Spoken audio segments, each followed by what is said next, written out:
Naam, karibu sana mtazamaji wetu, kama ilivyo ada, hii ni Davista Mata Media na ni mwendelezo wa matukio ama simulizi mbalimbali za watu, na leo tumekutana na mtumishi ambaye anamkasa mapito ambayo ameyapitia kwa maisha yake, ambayo yuko hapa kwa ajili ya kutuelimisha, lakini pia kutufunza, lakini pia kutueleza namna ambavyo ukuu wa Mungu ulivyo. Kwa hivyo tuko naye hapa na tunazungumza naye mambo mengi sana. Mtumishi, Bwana Yesu asifiwe. Amina. Habari za uzima? Salama kabisa. Amina, amina. Mtumishi, labda kwa sababu kwa wasio kufahamu, labda ujitambulishe kwa majina, unaitwa nani na historia yako kwa ujumla, mapito ambayo umeyapitia mpaka leo hii. Ndugu mtangazaji, kwa majina yangu ninaitwa Mchungaji Paulo Kigoye. Sawa sawa. Ni mzaliwa wa mkoa wa Kagera. Nimezaliwa mkoa wa Kagera katika wilaya ya Misenyi. Okay. Ninamshukuru mpaka hapa nilipo, lakini ningependa kushare kwa habari ya historia yangu ya maisha kama mwandishi alivyotangulia kunihoji hapa, niliyopitia mpaka hapa nilipofikia. Sawa sawa. Baada ya kusoma nikamaliza elimu ya primary miaka ya nyuma, nilielekea nchini Uganda. Lakini kabla ya kuelekea nchini Uganda, kule kulikuwa kuna ndugu yangu ambaye alikuwa anaishi kule kwa miaka mingi, ambapo alienda kule mimi nikiwa mdogo, nikiwa na alika la miaka 5. Kwa maana hiyo nilienda kule nikiwa simfahamu. Okay. Kwa ajili ya yeye aliondoka nyumbani mapema. Aliondoka nyumbani mapema. Mlikuwa mmezaliwa wangapi kwenye familia yako na maisha ya familia yalikuwaje mpaka wewe kuondoka? Kwenye familia tulizaliwa watoto 8. Okay. Watoto 8. Watoto wa kike wako 7, wa kiume ni mmoja ambaye ni mimi. Waliobakia wote ni wa kike? Wote ni wa kike. Okay. Kati ya hao wa kike waliotangulia mbele za haki wako 2. Okay. Wa kike. Wa kiume ni wewe pekee. Wa kiume. Hali ya maisha ya nyumbani ilikuwa vipi? Hali ya maisha kwa ujumla ninaweza nikasema kwamba haikuwa mbaya kivile, lakini kwa upande wa baba yangu alikuwa ni mfanyabiashara, kwa maana na ni mkulima. Alikuwa anafanya kazi ya kilimo cha kahawa. Analima kahawa. Magari yalikuwa yanakuja nyumbani yananunua kahawa, wanapeleka huko kwenda kuuza. Nakumbuka kipindi hicho, ndugu mtangazaji, wakati anauza kahawa, mzee mpaka alifikia hatua ya kuagiza usafiri wake karibia magari kama 2 kwenye kipindi cha miaka 99. Akaagiza. Alikuwa pesa nayo, lakini kwa sababu yeye akubatika kupita shuleni, kwa maana ya umuhimu wa shule, nadhani alikuwa yeye auone. Kwa hiyo baada ya hapo, mimi baada ya kumaliza elimu ya msingi nikaona sasa kama nitakuwa sijaendelea kusoma, nikamwambia mama yangu kwamba bwana, mimi ninachokitaka hapa, ninasikia huko nchini Uganda kuna ndugu yangu aliondoka huko miaka mingi. Ninatamani niende kule, kama ni swala la kusoma nitaendelea kielimu huko. Sawa sawa. Maza alichokuja kuniambia akasema, bwana, dada yako ni mtu mkorofi sana. Ni mkorofi, utaweza kukaa naye? Nikamwambia nitaweza hivyo hivyo. Baada ya hapo nilichukua jukumu la kwenda huko. Alikuja nyumbani, alivyokuja nyumbani akanichukua nikaondoka naye kwa ajili ya kuendelea na masomo. Nimefika kule kuendelea na masomo, lakini jambo la kushangaza, yale ambayo niliambiwa na mama yangu mzazi nikakuta ndivyo alivyo. Ni mkorofi, anatukana, katiri.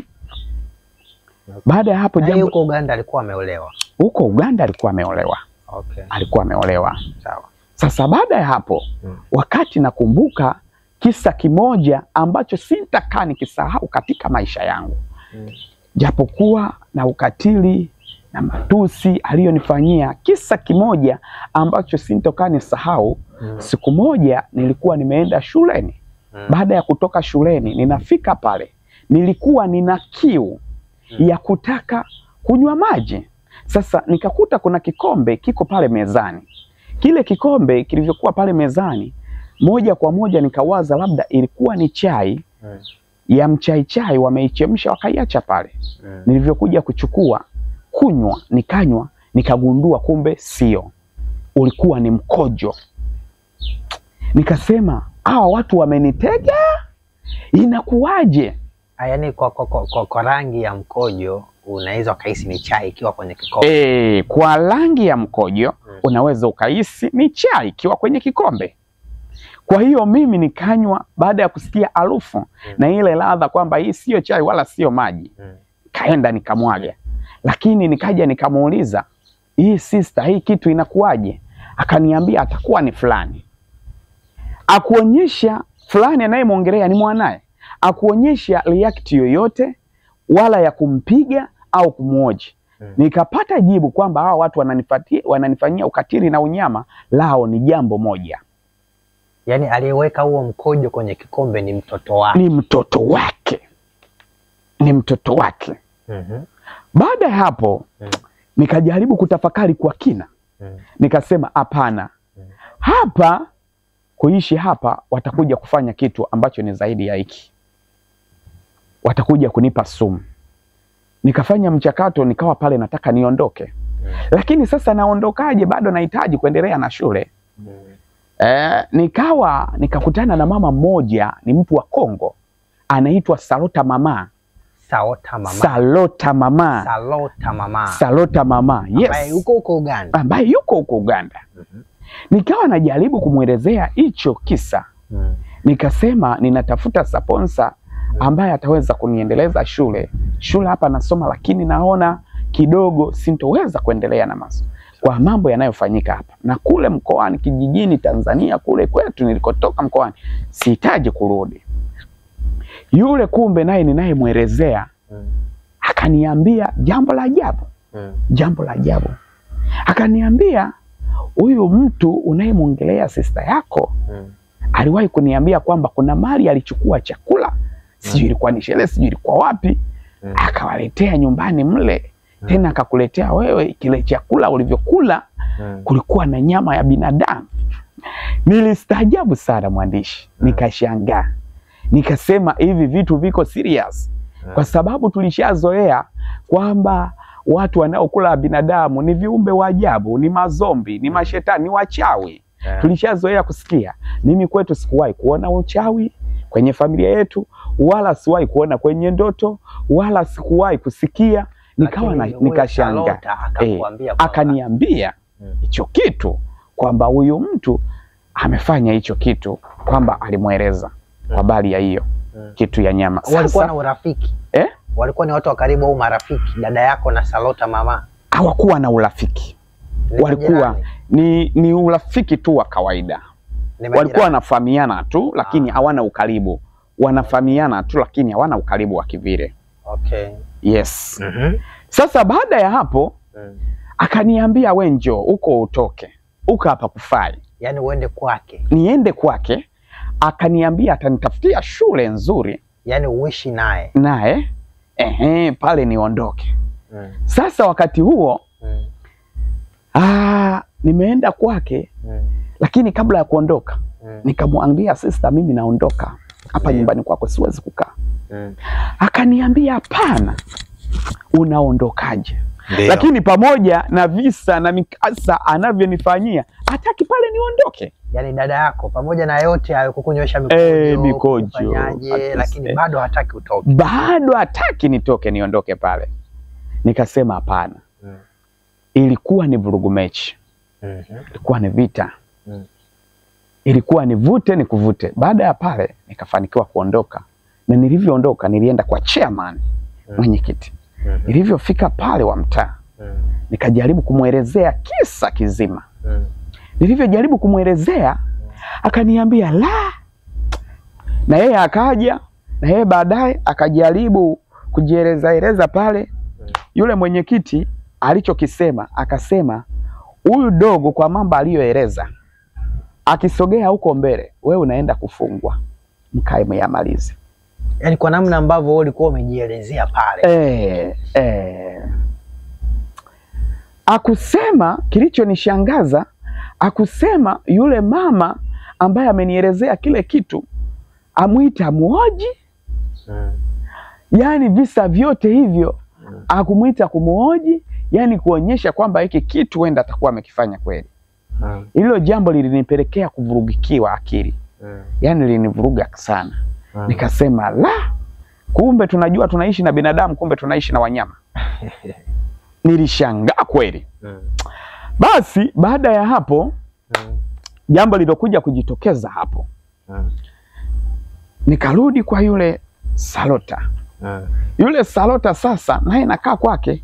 Siku moja tumekaa sebuleni, ametoka ameenda sokoni, nikaona panya wakubwa ambao ukubwa wake ni kama sungura.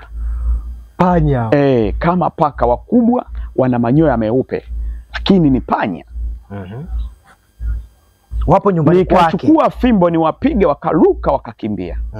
Baadaye nikaja, alivyokuja nikamwambia Salota mama, kuna mapanya sio ya kawaida nimeyaona humu ndani nyumbani kwako, nataka niyapige niyaue.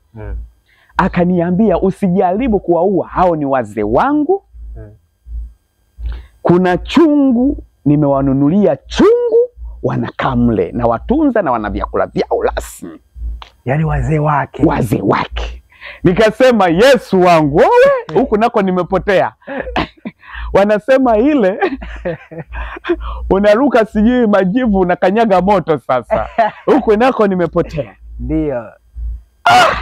Baada ya muda nimekaa kidogo tu, ghafla akatokea baba mmoja. Baba mmoja ambaye sikumfahamu. Alinikuta nimesimama mahali nimezungukwa na watoto wengi. Wale watoto na katia fenensi. Akaniambia, hebu na mimi naomba unikatie fenensi, nakupa na hela. Akachukua hela akanipa. Nikawakatia pale. Fenensi yenyewe nilimpa, hakula. Baadaye akaanza kuniombea, akaanza kunitabiria mambo yangu yanayokuja mbele. Wakati nimeinama nikasema huyu atakuwa ni mtu wa Mungu, hebu ngoja nimsikilize kwa umakini. Nikamsikiliza, lakini ndugu mwandishi, jambo lilokuja kunishangaza pale, jambo ambalo kuja kunishangaza, nilikuja nikagundua yule alikuwa sio binadamu wa kawaida. Yule aliyetaka fenesi, yule ambaye alitaka nimpe fenesi mimi, nikagundua kuwa binadamu wa kawaida. Niligunduaje alikuwa binadamu wa kawaida? Baada ya kuniombea akaniaga akaondoka. Lakini wakati amenipiga mgongo, alivyoondoka hivi, ghafla aliyeyuka. Aliyeyuka mbele yangu, kwa maana ghafla wakati anatembea hivi, alivyotembea kwa kadiri alivyokuwa akipiga hatua moja mbili, anazidi kupungua na kuwa mdogo. Akipiga hatua moja anapungua na kuwa mdogo. Ghafla kadri ambavyo anaenda, anazidi kupungua, anadisapia. Mwisho wa siku akatoweka, akawa haonekani. Sasa nikajaribu kuwaza, nikasema Mungu wangu, huyu ni binadamu wa namna gani? Nikawaita watu pale, jamani kuna mtu ametutokea hapa, na kuna baadhi walikuwepo pale walishuhudia hilo tukio. Huyo ni nani? Ni jini. Nikasema pana, huyu mtu amekuja ameniombea, amezungumza hivi. Nikasema basi atakuwa ni malaika. Wakasema angekuwa ni shetani asingekuja akakusomea Biblia, asije akaanza akasema ninakuweka kwenye ziwa la damu ya Yesu, asingetamka maneno hayo.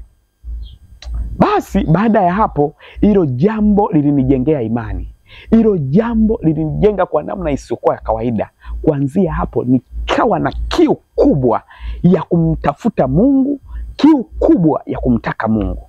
Lakini pamoja na hayo, sijui Mungu nimtafutie wapi Mungu wa kweli. Na ikafika mahali nikasema level ya maisha hii nilionayo, hizi situation zote ninazopitia bila Mungu katika hii dunia, sintoweza kufika mbali, siwezi chochote. Baada ya hapo nikawa nikikaa hivi, Mungu ananiletea maono, kwa Kiingereza wanasema vision. Yani maono unaweza ukaletewa picha, unaona kitu ambacho watu wengine hawakioni, lakini wewe unaona. Eva umekaa hivi unaona, lakini wengine hawaoni. Ninaona kuna kikao kimekaa kwenye mwezi. Kimekaa kwenye mwezi, kuna mambo wanayajadili. Kikao kwa maana ya watu. Watu wamekaa kama komiti fulani. Okay. Kuna meza ziko pale, lakini naona wamekaa pale juu kwenye mwezi. Yaani kama kuna kikao kinajadili, lakini wanavyoyajadili yanahusiana na mimi, ila sijui wanajadili nini. Okay. Sijui wanajadili nini, ila wanachojadili ni kinahusiana na wewe. Yani inanipelekea kufahamu kuwa wale wanachokijadili kinahusiana na mimi. Lakini wamekaa kwenye mwezi, kuna na viti, kuna na meza. Wamekaa kinachojadiliwa ndicho wako watu watatu. Sijui ni kitu gani wanachokijadili, ila wanajadili kuhusu mimi. Ila juu hiyo kwenye mwezi. Sasa baada ya hapo nikaanza kuletewa picha. Picha zinakuja, anatokea mama yangu, ninaona amefariki. Mara baada ya kufariki yuko kwenye jeneza. Mara wanaenda kuchimba kaburi, alafu zinakuja sauti zinanisemesha, hivi wewe mama yako akifariki utafanya nini? Nikasema haya ni maruerue hizi, sauti sitaki kuzisikia. Hiyo picha ikaendelea kuja. Sijui kuomba, sijui kuomba, maana ndiyo kwa wakati ule nilikuwa Roman Catholic.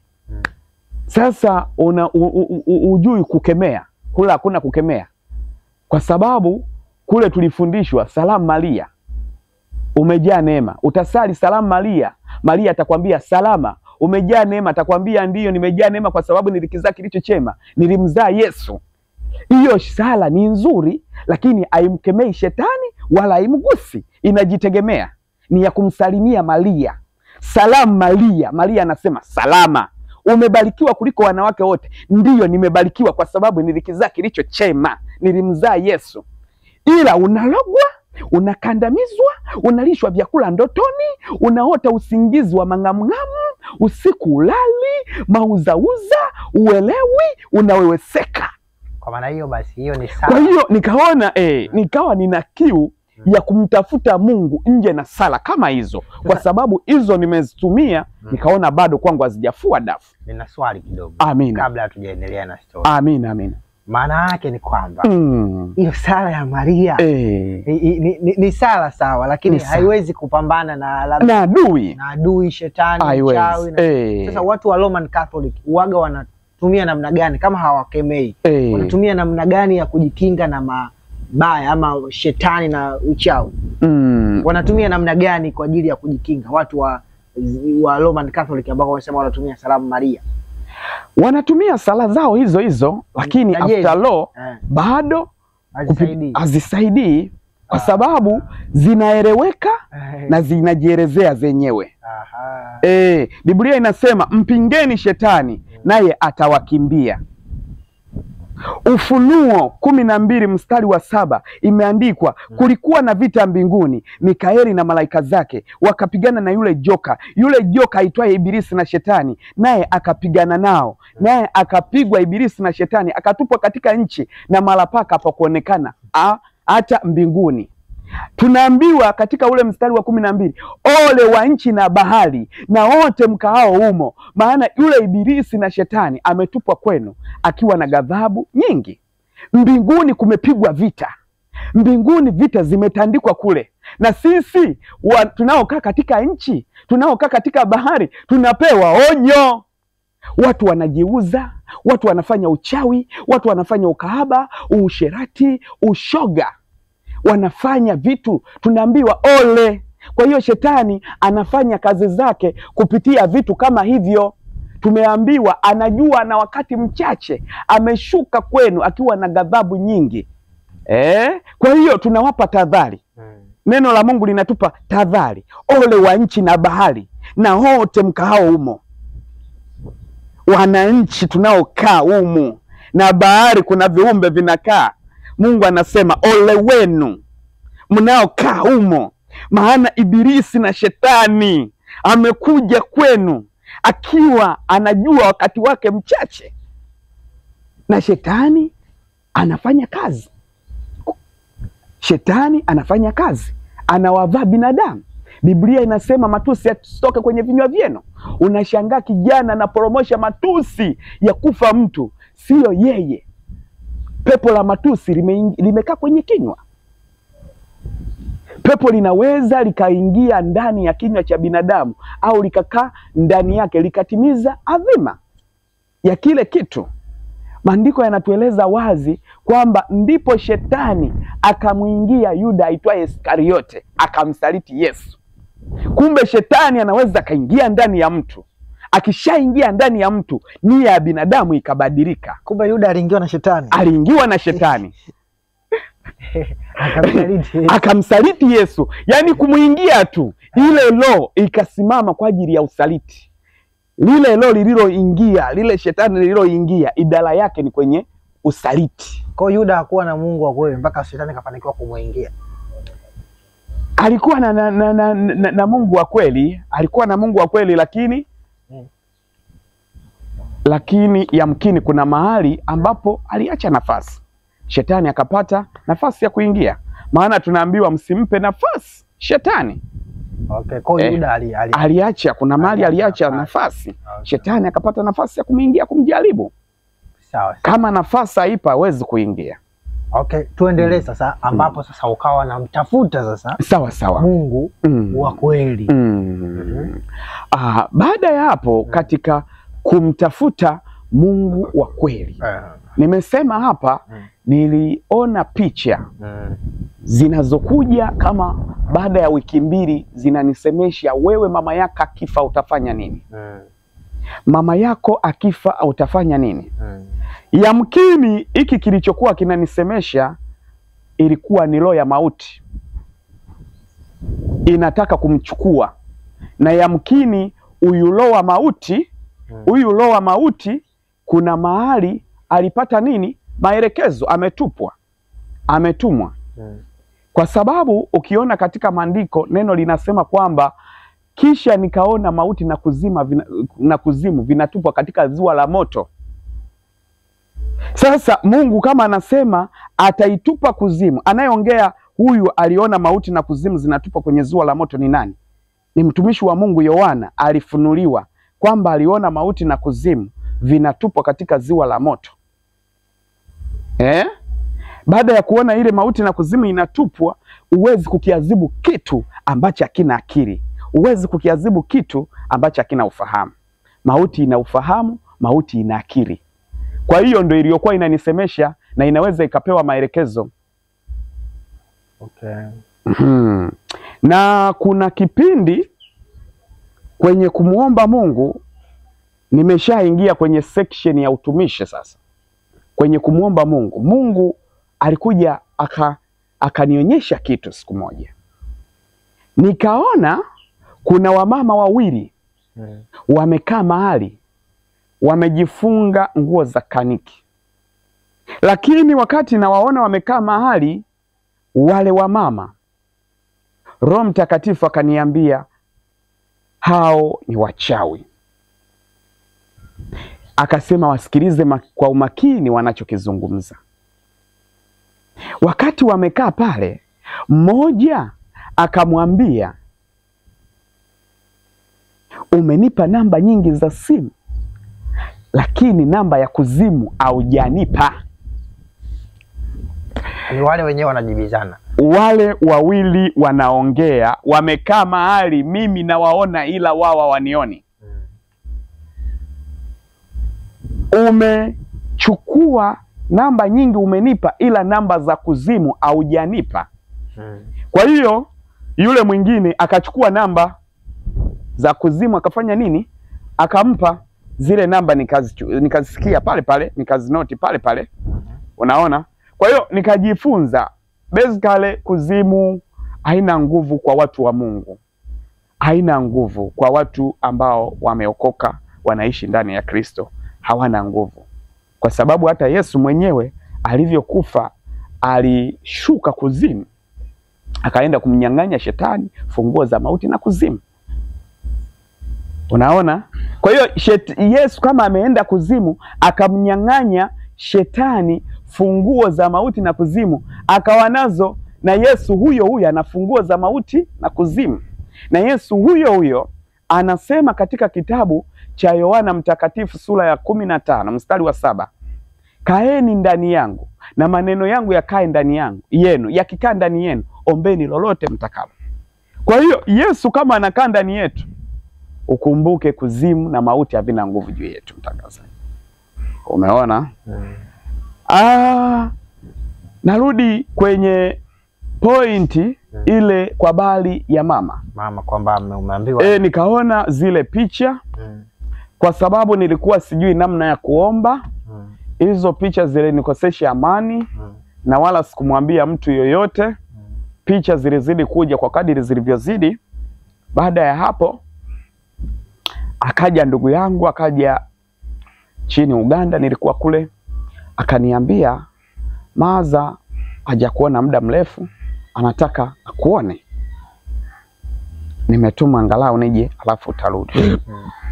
Nikaja, wakati amekuja kunichukua siku ya kwanza, amekaa siku ya pili, tunapewa taarifa Maza amekufa. Alikuwa mzima, haumwi chochote.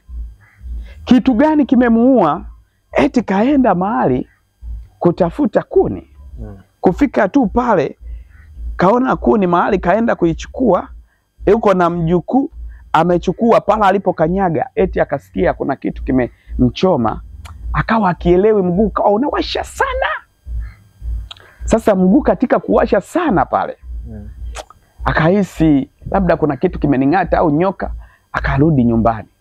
Watu wakakusanyika, wakaitwa, wakahisi labda atakuwa ni nyoka, wakachukua wembe wakakata, wakajaribu kutafuta Blackstone wakaweka, kuona kwamba ile sumu inafyonzwa inatoka.